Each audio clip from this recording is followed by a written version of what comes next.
后来继续来讲，这个金枣因为喜气，过年真受欢迎。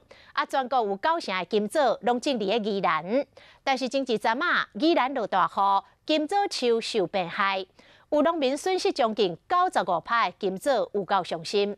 宜兰县政府表示，已经来启动天然灾害的补助，每公顷7.5万，希望会当减少到农民的损失，嘛来稳定金枣的价销。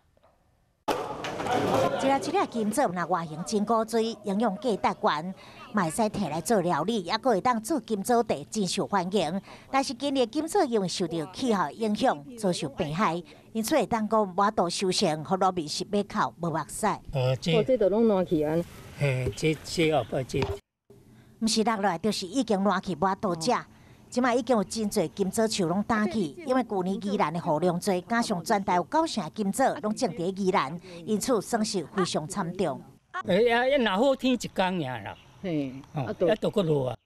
农民嘛表示，这是40-50年来第2次这么严重的病害。宜兰县府农业处嘛赶紧启动天然灾害补助。在1月22号已经正式公告，请他可以到辖区的公所去申请。